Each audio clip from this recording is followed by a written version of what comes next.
Hi, female, 23. I'm engaged to a lovely man, Zach, male, 25. This relationship is my first, and we're both a really solid couple. He was there for me when my parents separated 10 years ago, and he's been there ever since. Zach and I are the stereotypical high school sweethearts, but we've evolved and grown up with each other.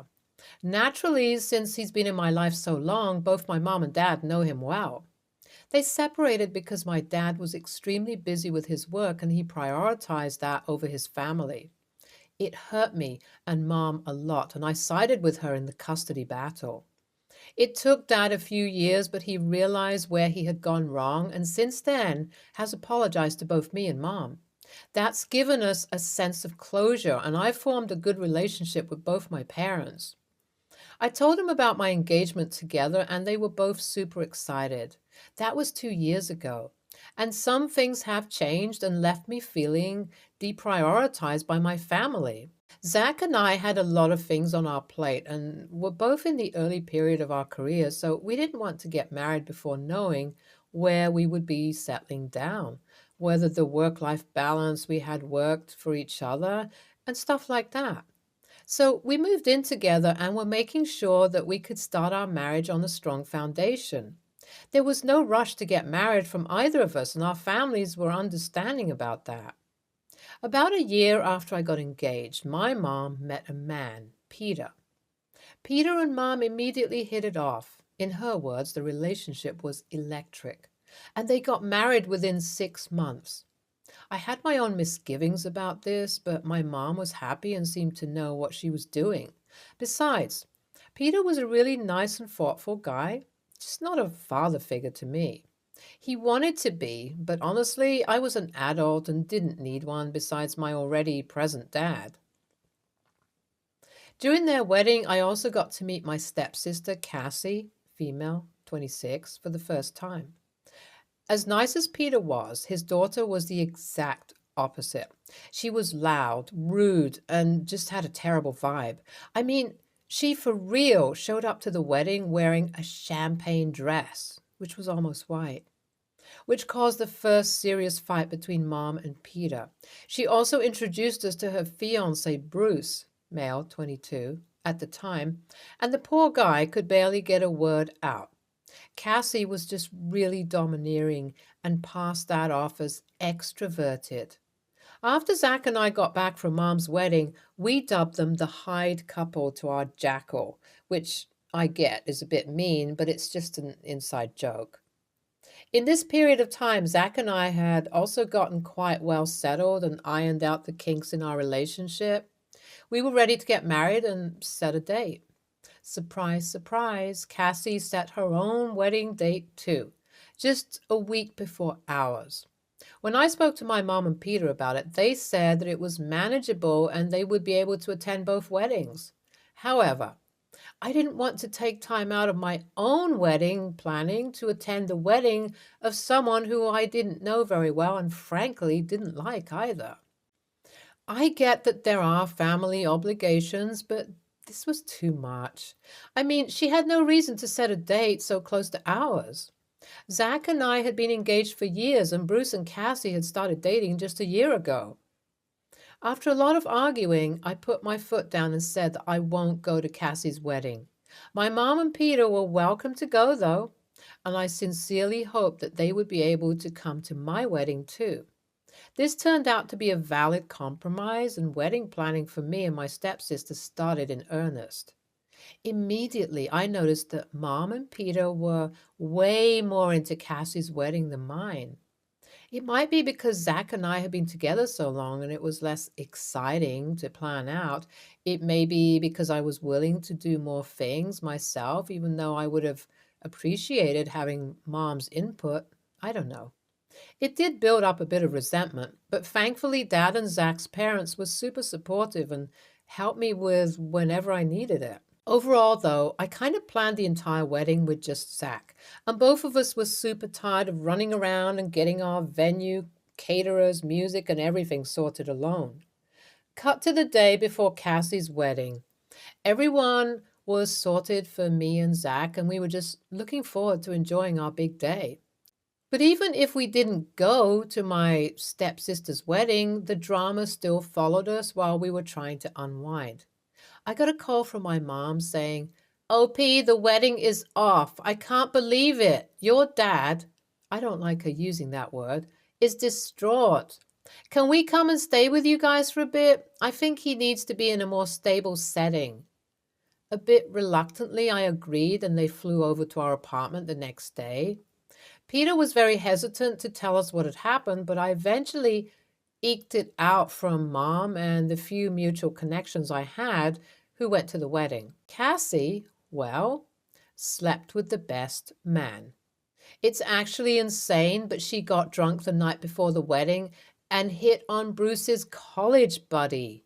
Thinking with his dick and not his head, he slept with her, and the morning after felt so guilty that he confessed to his best friend. This led to a literal brawl. Bruce then cussed out Cassie to the altar and walked off by himself. His family is also livid and considers Cassie to be a bitch. She's gone off all social media and is living at Peter's house while Bruce moves out. However, Peter can't bear to be around his daughter, and that's why he wanted to come live with us. I mean, after hearing the full story, I did empathize with them and understood why they wanted to get away from the mess Cassie had made. But Mom had an unreasonable demand to go along with it.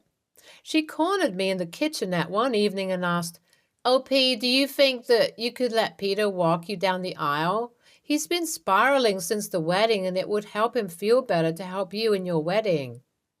I scoffed, and immediately Mom got upset. I tried to explain that I wanted to have my bio dad walk me down the aisle, and I had a good relationship with him. On the other hand, I barely knew Peter. Things have been icy since then, and Mom keeps bringing up how Dad hurt us in the past to try and guilt trip me into choosing her husband over my dad. I do agree that Peter is a really good guy and doesn't deserve to be in the place he is in right now. But WIBTA if I refused? Update 1. With the wedding just a few days away, I'm being pressured to make a decision. Since Mom and Peter are still living with me, things are just super stressful. Yesterday, Peter approached me and told me that he didn't know what my mom had asked of me, saying, It's okay, OP. I don't want you to compromise on your big day. I'll just be there as a guest. And that's more than enough for me. I hope we can build a better relationship as time goes on. His attitude and understanding made my heart melt, and I genuinely felt terrible about the position he's in. The man is going through a lot. He's constantly in touch with Bruce's family trying to make amends. He feels guilty for everything that happened, and he's thinking about cutting off Cassie because of her complete lack of remorse. I do think that a nice gesture would help him feel better and make him forget about everything that's going on. So I'm thinking about my decision. I think it's important to speak to the other people who will be affected by this before I make any kind of decision on my own. I'll ask my bio dad to meet me and Zac and see whether we can come up with something. At the end of the day, if my bio dad isn't comfortable with it, it's not going to happen. Update 2. So I invited Dad over to stay at our house too. From there, we'll all go together to the wedding venue, so it makes sense logistically too. I told Dad everything that had gone down on text, and he didn't shy away from talking about it in front of Peter and Mom. He started off by saying, Listen, I understand that you're feeling terrible, but that doesn't mean I won't get to walk my own daughter down the aisle. Peter, again, was apologetic, while Mom was still trying to convince us, and it looked like it would be an awkward wedding. However, Zac piped up with an amazing idea. They could both walk me down the aisle. Everyone agreed that this would be the best way to go, except Peter still felt like he was going to impose. I sat him down and told him that he had done a lot by making my mom happy. Even though I was surprised at the pace their relationship moved at, he was a genuinely good person, and I wanted him to become a bigger part of my life as time went on. Since we were all feeling vulnerable and open, I also told Peter and Mom how hurt I was that they prioritized Cassie's wedding over mine. They recognized what they did was wrong and gave me the context of how difficult and emotionally manipulative Cassie had been during that time. I might take some time to heal from it, but I accepted their apology. With that, we finally settled on having my bio dad and Peter walk me down the aisle. Update 3.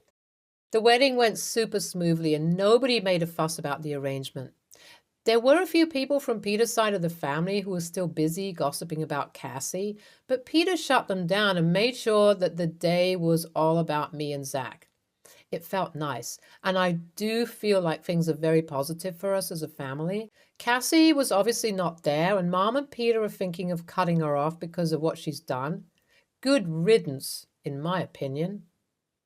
NTA, I think it was really sweet for you to make that gesture. And if anyone is the a-hole here, it's your mom for raising it in such a tactless manner.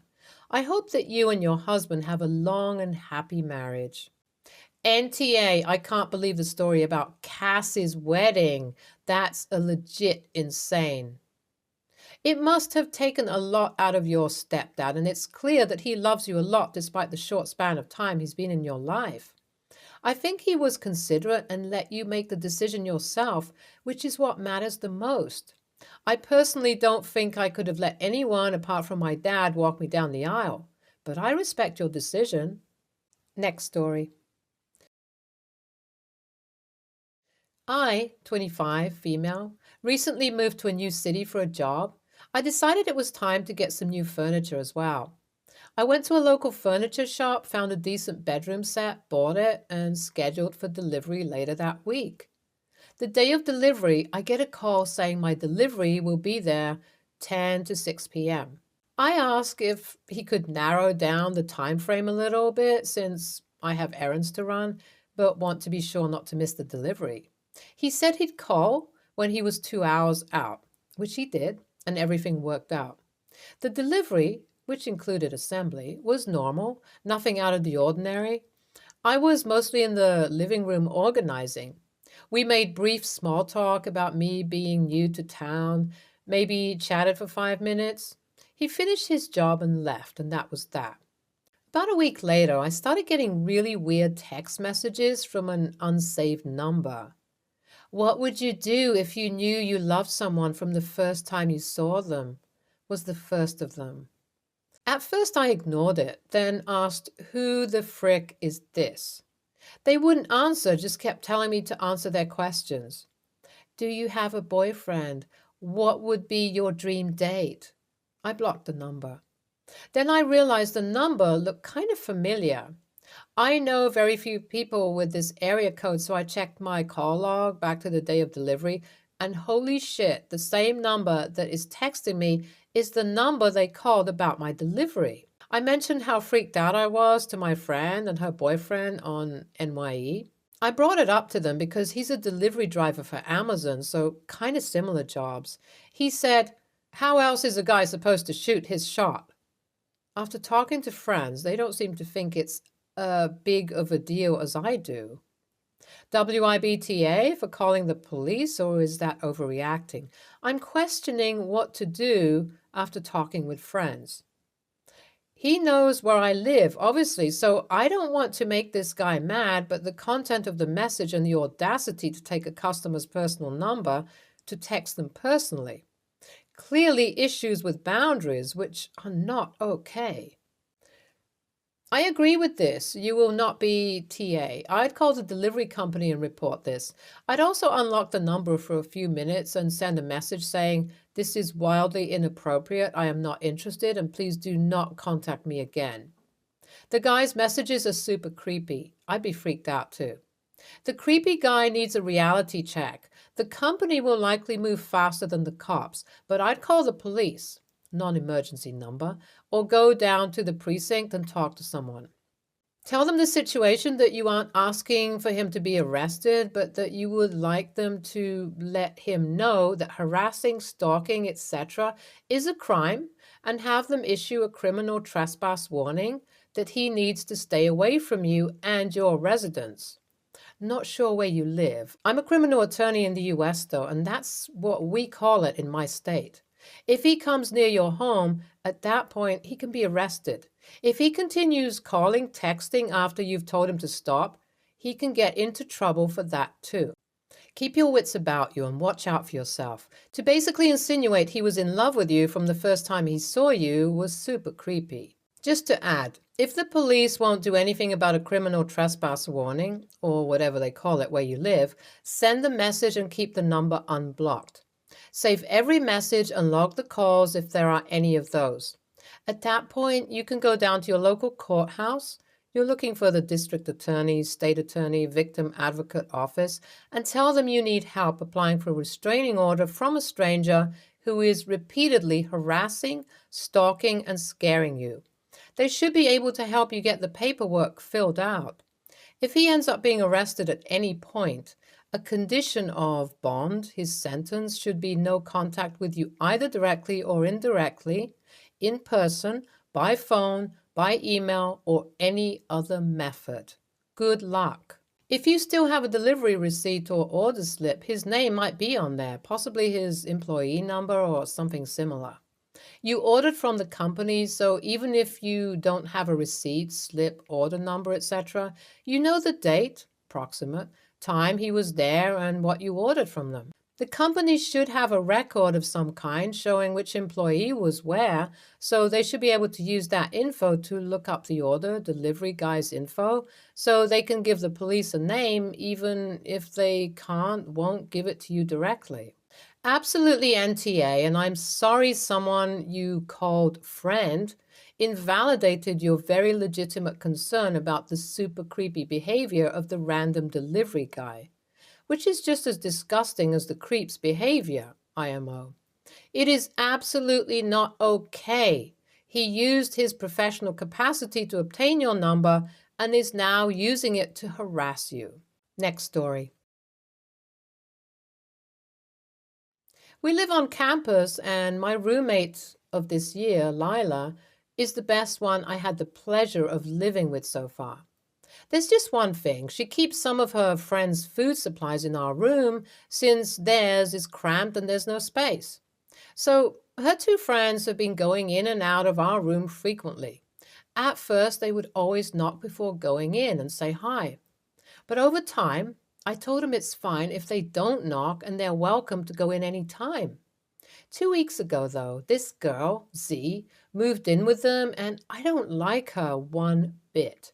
She didn't really do anything outrageously wrong, but the way she feels entitled to just barge into the room when we're practically strangers and not even talk to me got on my nerves. Plus, she woke me up several times with how violently she opened the door. So I told Lila that when I initially agreed to her friends coming in, I wasn't expecting such a big number, and that the way the door is being opened would jolt me awake. She was good about it and said she'll ask them to knock from now on. Z only knocked for 2 days before she suddenly barged in again yesterday, searching around for what she needed, then walked out without so much as looking at me. So I got up and locked the door. When Z came later, she was forced to knock, and I only opened the door to a slit and told her, "I'm sorry, Lila isn't in the room." She said she just wanted to grab something, but I told her, "I'm sorry, the only reason I've been letting them go in is because of Lila, on the condition that they knock. But since she wouldn't, she would have to go through Lila from now on." She got mad and said she's not here to see my pretty face, but because she was hungry and that the room is not just mine. I didn't want to debate this with her, so I closed the door and locked it again. When Lila came back, I thought she'd be on my side, but she actually told me I should have talked to her first and not do this directly to her friend. She said Z wasn't required to greet me, but that she'll talk to her again about the knocking. I told her she wasn't hearing me, that Z is no longer welcome with or without knocking unless she's there. She said I was being unreasonable and will talk again. Well, we haven't since then, and none of her friends came by again. Am I the a-hole here? Update. I know my post made her out to be bad, but she was a good roommate until this happened. If she wanted to borrow something, she'd always ask me. And my God, if she borrowed, let's say my hairdryer once, she would not just go ahead and take it twice. No, she'd ask every single time. Do you know how precious this kind of behavior is? I've been with 3 roommates so far, and I always had this problem with them. Also, I feel absolutely safe with her. I know she'd never take anything nor touch my bed or belongings without permission. Also, she gives little things back she borrows, like the toilet paper roll when she gets paid, when I've already forgotten about them. If it was someone else, I'd bet you they won't give it back until I've had to ask for it. This is why I was cool with the storing thing or her friends coming in and out. You treat me well, I treat you better. I mean, I'm with you. I've lived on and off campus and I didn't have a locker. I had a freaking backpack. These lazy weirdos should try it. IMAO. I had an aunt who worked at my high school and had a microwave in her office that me, my cousins, and our friends were allowed to occasionally use to skip the line for microwave in the cafeteria. Instead of using this as an occasional privilege, my friends would purposely bring things that needed to be microwaved and try to barge into her office every day and not bring cutlery because they would just grab her plastic stuff that she pays for. But since I'm not an a-hole, as soon as I saw this was happening, I shut it down and told them they're being abusive and lost the privilege to use it. They were pissed and tried to make fun of me, and I just rolled my eyes and told them to grow up. They weren't my friends for long.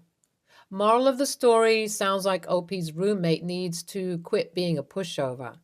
I'm willing to bet the reason she took her friend's side is because her friends are putting pressure on her, which is childish and rude. She should be telling them to shut up and respect the no because they abuse the privilege or get lost. NTA, it doesn't matter how quietly someone uses a door. The shared room for 2 people situation is not designed for loads of people to store their shit in one of those rooms. To be honest, it's an alien concept to me, a Brit, that people are forced to share their bedroom with even one other person. Boundaries. Your stuff and your actual room share of stuff is all you should have. I have no idea why your roommate would offer to store anyone else's crap. I edit. Also, am not sure why theirs is cramped. Is your problem? Are these campus spaces not simply cookie cutter shapes where it's all pretty much the same space amount? Something doesn't add up. If I were you, I'd apply to transfer to a different room, if possible, because this roommate has made your life impossible now. I'm pretty sure there's probably a rule protecting you from having your room sharer just open your private space up to all her associates this way. Stay tuned for more stories from our girl relationships.